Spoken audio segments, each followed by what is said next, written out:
Hi everyone, Colleen Patrick-Goudreau here, vegan author and animal advocate, and I hope you're doing well. California resident, Oakland resident. I've got some really special news for you that I'll share with you, and I'd love your input and your thoughts and your opinions. And I'm not just teasing you, I really do have a very special announcement, and I think you'll be very interested. So I'll wait for a few more people to come on. You can go to joyfulvegan.com. I would encourage you to subscribe to the blog, because the blog means that you get a notification whenever I post blog posts. Of course, you can subscribe to the mailing list as well and get your Joyful Vegan Starter Guide. So, very exciting news.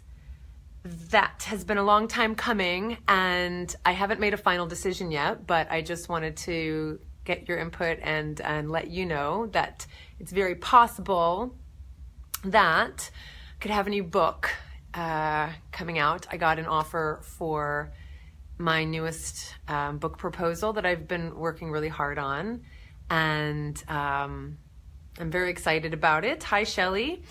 So I will, again, just wait for a few more people to come on. Let me know where you're from and what your name is. But it is, yeah, it's been a long time coming. This has been a long, long road. Many of you know it's been a long road. So this would be, I guess, book, I don't know which number this is, but it's something that I think would be really valuable for you. I think it's really missing out there. I think it's something that I know I've already tested the content on. Hi, Adam and Fernanda and everybody. So sweet. Of course, I know where you are, Fernanda. Hi, Brian. Hi, Shelley. So yeah, so this book, maybe you can guess the title. I'm going to actually see if you can guess the title, and then I'll tell you the subtitle. And this is all working, and this is all a working title. This is all a working subtitle. This is all in the works. But I have a few more things to do before I push the go button and accept the offer. Just a few more logistics to figure out. And of course, I always want to sit with a decision like that before I jump into that. But hi, Aisha, and hi, Alan. Thanks, Alan. Yeah, for someone, you know, when you're a writer, like all you want to do is write. So it's of course, I'm very excited, especially since the last book that I had published was the 30-Day Vegan Challenge, and I have so many books in me, and I have so much more to say. And this particular one, I think, is a perfect follow-up to the 30-Day Vegan Challenge. So what are your thoughts? What book would you like to see as a follow-up to the 30-Day Vegan Challenge? What book would you like to see as a follow-up to the books that I already have? What book would you like to see, and what title would you give it? I thought that would be fun to ask you, because you know my work so well, and you know my content so well, and you know what I've been doing in the podcast and in the conferences and in my talks for so long. Thank you, Gina. I love seeing all of these familiar names and faces here. Hi, Anne. Thank you very much. Yes, I am thrilled. Writing a book proposal is akin to writing a book because if you do a book proposal correctly, writing the book should be relatively effortless in the sense that you know the direction that you're going in, you know the content, you have the outline. So I have been working on this proposal really hard, and I'm excited. So Alan has said zero waste vegan lifestyle. That is one, it's a good answer. Jeannie also says the 30-day zero waste challenge. That is also a good answer. What else? What else do you guys not only what do you think based on what you know about my work, but what do you see missing? What are you craving? What are you longing for? What is a book that you'd like to read? What is a book that you'd like to read based on content you've seen me present either in my podcast or in conferences or talks? What are some of the topics that you would like to see covered in a book by me? I'd love to hear your thoughts. Gina says, let's see. Something like, why not? When there are so many kind, compassionate, healthy options in the world, why does anyone need to eat where animals? I like that. I'm going to be getting some ideas here from you. Maybe I'm just soliciting ideas. Maybe I don't have a book offer. Maybe I just don't know what to write next and I need some ideas from you. Deanne says The Compassionate Vegan. Interesting. Deanne, what would you see in that book, The Compassionate Vegan? Colleen Coleman says vegan responses to aggressive defensive meat eaters. Nice name you got there, Colleen. Nice name. Compassionate traveling around the world. Oh yeah, that's just going to come from trips. Yeah, I don't know if that's ever going to be a book. We're just going to have compassionate travel around the world, and that's where I'll write while I'm traveling compassionately around the world. What else? I'd love to hear what else you have to say. I want to know what you think is needed because I'd like to see if you have the same instinct I do. Megan says, I would say something related to what you cover in the Compassion in Action Conference. Deanne says that's why the whys to being vegan with a focus on the compassion needed for animals. Fernanda says compassion in action. Give me more. Come on. I need some more ideas. I need some more ideas. Those are all fantastic ideas. Those are all great ideas. Gina says, look at your most popular post podcast. You have your research right there. It's true. I know. Whatever. I know. I'm just asking you if you know that I know what you know. Yeah. So, okay. So here's the deal. The title of the proposal. Angela. Okay. So for those who are just joining, I know it's really annoying. For those who are just joining, I'm just making an announcement that I have been, given a book offer. So an offer for a book proposal that I've been shopping around to publishers. And I am going to be thinking this weekend if I'm going to accept it. And I really appreciate the publisher really appreciates the proposal. And I think it's a really good home for the book. And I think they really get it. So I'm definitely leaning toward yes. And I'm very excited. So we're just kind of playing with seeing if the audience can guess what the book is about. So Alan says animal-free, zero-waste lifestyle, compassion in action. Jeannie says speaking compassionately for 30 days. I like that. And Megan, is it Megan or Megan? Megan says the stages of veganism throughout life. And Fernanda says don't do nothing, do something, anything. So here is the deal. The working title of the proposal that I gave to the publisher is called In Defense of Compassion, A Vegan's Guide to Life in a World That Wants You to Keep Eating Meat, Dairy, and Eggs. So the idea behind the book is that it's broken up into 3 sections. It's the way it's proposed right now. We'll see if it actually holds like this, but I like the structure of it. But the structure is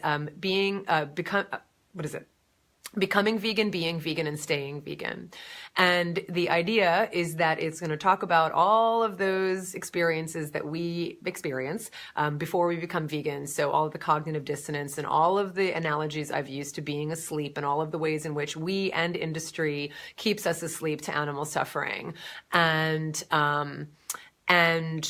And then the process, basically the middle part, the being vegan is the 10 stages of what happens when you stop eating animals. So I'm not necessarily calling it that because the title, I think people know what it means when I say that. And I'll probably somehow word it like that. But because these stages aren't linear, it's not what I want to be the title of the book or anything like that. But that would be the voracious consumption of information when you first become vegan. That's the coming out. That's the anger. It's the grief. It's the remorse. It's the guilt. It's the communication. It's the desire to be part of community. It's all of the things that everyone experiences once you become vegan. So 30-Day Vegan Challenge helps you through the transition.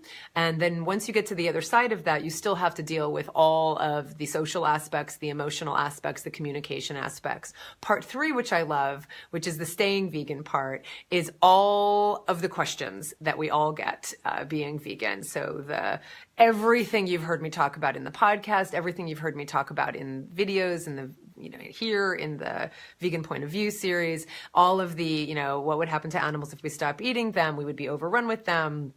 Just all of the typical questions that we get. So it is very much the follow-up to 30-Day Vegan Challenge, because as much as I think that really guides people to becoming vegan, I see this book as the book to really helping people stay vegan. And so that is the second part of this puzzle. And it's something that I've spent a lot of time talking about on the podcast, specifically around all the social aspects and the communication aspects. Well, Shelley, I would hope so. I mean, the idea is this is a book for vegans. This is not, this isn't the book for people who are just becoming vegan, even though they would benefit from it as well, because as soon as you become vegan, you do start going through those stages immediately.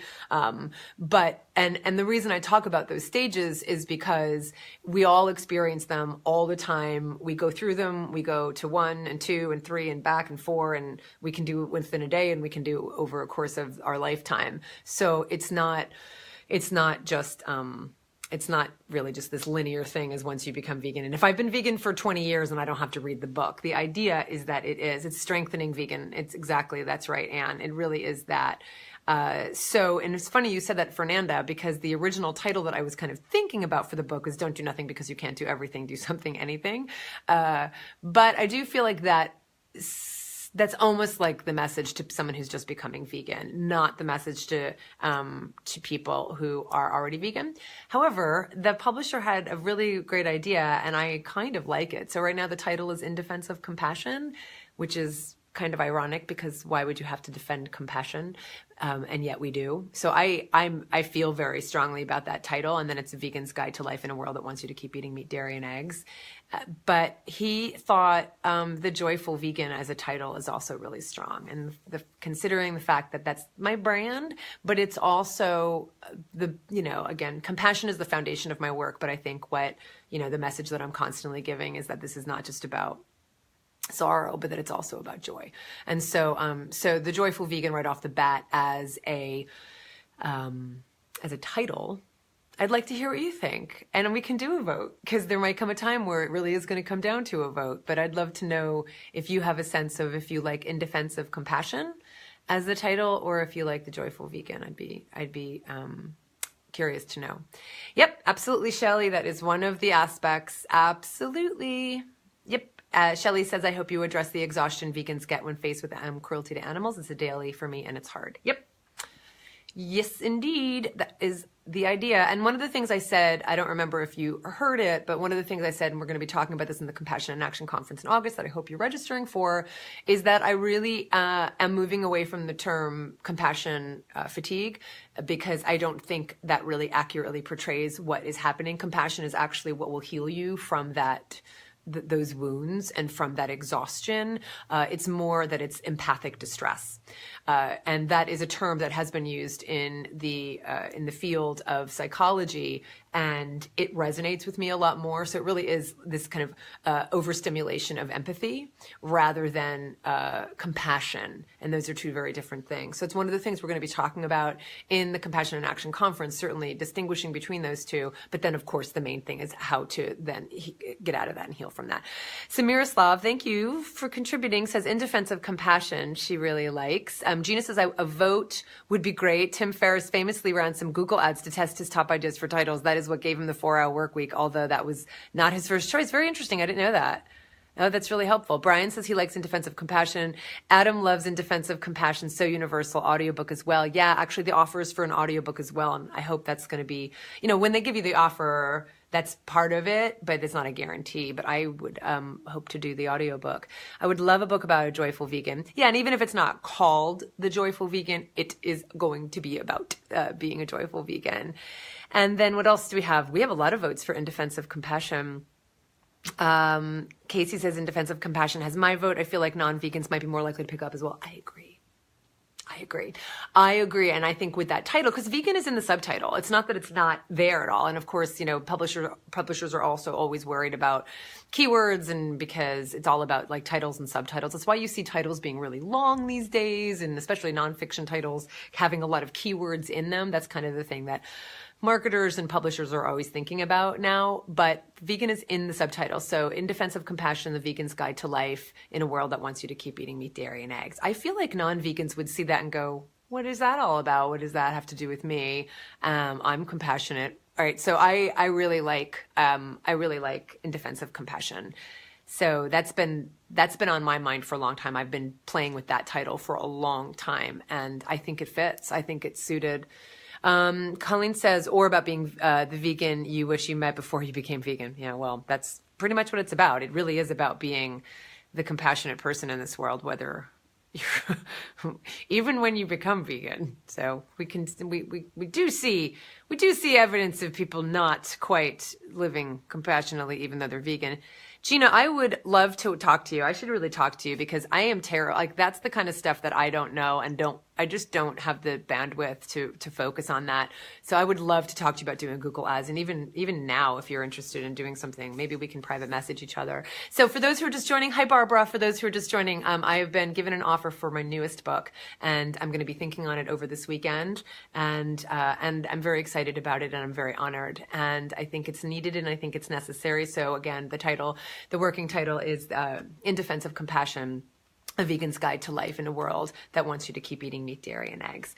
So I think all those really important things just come in there. And of course, we're talking about other elements of exploitation against animals. It's not just consuming them, obviously, but I can't say everything. I can't say in the subtitle everything we do to animals, because then it would be a book and not a subtitle, unfortunately. And Gina says The Joyful Vegan could be your next book. Yeah, actually, let me back up. The most recent iteration of the proposal actually titled it, this is what I proposed, In Defense of Compassion, The Joyful Vegan's Guide to Living in a World That Wants You to Keep Eating Meat, Dairy, and Eggs. So actually, it did say Joyful Vegan because that is the idea. So how do you like that one? Don't you like that better? How do you like that? Hi, Rena. Thank you. Really means a lot to me. Thank you very much. It is also a very sad time. I don't know if any of you follow Farm Sanctuary, and if you have been to the Orland Sanctuary. I've been going for almost 20 years, and really my kind of early animal advocacy started at Farm Sanctuary. And I don't know if you've heard the news that Farm Sanctuary is closing their Orland Sanctuary, their shelter here in Northern California, and many of the animals are going to New York, and other animals are going down to Acton in LA. So I got the news. They contacted me privately because I have a close relationship with many of the animals at the shelter there. As you've seen pictures, every picture you see of me with a farmed animal is with someone at the Orland shelter. I absolutely agree with their decision to do so. I actually have thought for a long time that many of the different species of animals don't thrive in that climate, and the people don't thrive in that climate. It's a really tough place. But it's heartbreaking because, things change, life changes. That's what life is. And it's such a special place for so many of us. And my early advocacy, my mentor about animal issues and veganism and animals and taking care of animals and everything I know about farmed animals was from Diane Miller, who was the director at the shelter there at the time. And I met her. David and I were talking about meeting her at one of the hoedowns. And it was almost 20 years ago. So the animals I am closest with, I'm really grateful, are going to Acton. They're not going to New York. Because if Linus were moving to New York, I would be heartbroken. I'm already heartbroken. I'd be doubly heartbroken. So Dawn and Linus and Waylon and Albert and who else am I missing? Scribbles, the goat, they're all going down. So part of the reason I'm telling you this is because for those of you who are in the area, who live in Northern California, they are having a farewell to Orland event on April 21st. I think if that's a Saturday, it's that Saturday. And thank goodness I am back from Vietnam. Hello, Charlie. Charlie knew I was crying, so he came to comfort me. I come back from Vietnam just a few days before that. I think if you just type in Orland Farm Sanctuary farewell, you'll find the event. I just signed up today. I got tickets for David and I. and we'll be going for sure. So it's going to be a very special event if you're interested. Lori says, I'm sorry. I visit the New York one every year. It's wonderful. Yeah, it's just the end of an era. You know, when those things happen, it's just the end of an era, and it will always hold a very special place in my heart. And yeah, it's very sad. It's very sad, but it's very necessary. I absolutely support them. Anne says it's so hard living in a world that doesn't get it because eating meat is normal. It's heartbreaking, though your work helps me feel empowered and to use my voice. Anne, thank you. And that is exactly why I'm writing this book. You know, it's why I do the conference. It's why I do the podcast. It's why, you know, it's just why, because I know how you feel. And I want to give you all the tools so that we can all live joyfully in this world, and so that people can become awakened to their own compassion and not, you know, indirectly, because most of it is indirect, contribute to violence against animals. So I'm really grateful and thank you. So yeah, Angela, I think like April is pretty much, they're having the farewell event, and then they're moving all of the animals, both to New York and to LA. So yeah, so there's the story. But thank you for listening, everybody. Do you have any more questions before I go? My husband just got home. He's been gone for a whole week, which was very difficult. Oh, we missed each other very much, but he's back, and he just got home about an hour ago, and we were going to sit down with each other, and I said, well, I really wanted to go and talk to you first. So now he needs me to go and spend some time with him, and I want to do the same. Thank you, Brian. I think so too. I hope so. Tina, love the book. The title has to contain joyful, as that is you. Thank you. And yeah, I agree. I will reiterate it. If the Joyful Vegan isn't the title, because I really do love In Defense of Compassion. And actually the publisher, when we were talking, was like, why did you pick that title? Like, why wouldn't you pick the Joyful Vegan? And I was like, because compassion is everything I do. And I want compassion to be in that title. So In Defense of Compassion, the Joyful Vegan's Guide to Life in a World That Wants You to Keep Eating Meat, Dairy, and Eggs. Fernando said, what did you say, Fernanda? Oh, there you are. I have a question on a different topic. Once someone asked me what factory farming was. Shelly says my hubs travels about 2 weeks every month. Oh, that's hard, Shelly. That is a lot. Have fun with your hubby. Gina, thank you. Gina, let me know if I can private message you. I'd love to see if there's a way we can work together. And Jeannie says, can't wait. Well, I got to write it first. First, I have to sign the contract. So there's that, and then I have to write the book. Gina says, In Defense of Compassion, the Joyful Vegan's Guide to Life in a World That Wants You to Keep Eating Meat. Well done. Thanks, Gina. Thank you. Oh, great. Thank you. I didn't see it. Excellent. Thank you. Cool. I look forward to talking to you. You're on it. You are just on it. Well, I'm going to go announce this over to Instagram because I've been doing more live videos over at Instagram. It's really sweet. Fernanda, what is factory farming? Factory farming is really the commodification and the industrialization of individual lives, and their reproductive and, you know, bodily functions. And that's really what it is. It's the commodification of living beings, and done in a way that puts profit over the individual pain and suffering. I mean, if that helps, I think that's the best way to characterize what factory farming is. It's the industrialization of human lives, well, of living beings. Yeah. Lori said I had polenta tonight. First time. Thanks for the recipe. That is awesome. I've had leftovers every day since that night. I had it for lunch today. I had it for lunch yesterday. I had sausage both days because I eat my leftovers. I made garlic and green soup yesterday for my board meeting, and I'm going to have it tonight with David. And my friend Christy brought over some homemade bread. So that's what we're going to have for dinner. And tomorrow is my birthday dinner because next week is my birthday. And we put together a dinner at Millennium tomorrow night with a number of friends. And then we're going to go bowling. So it should be fun. I never bowl ever, but that's what we're doing. Anyway, it should be fun. So that is that. Thanks, everybody. You're welcome, Fernanda. I hope that helps. Thank you, everybody, for the animals. This is Colleen Patrick-Goudreau. Thank you for watching.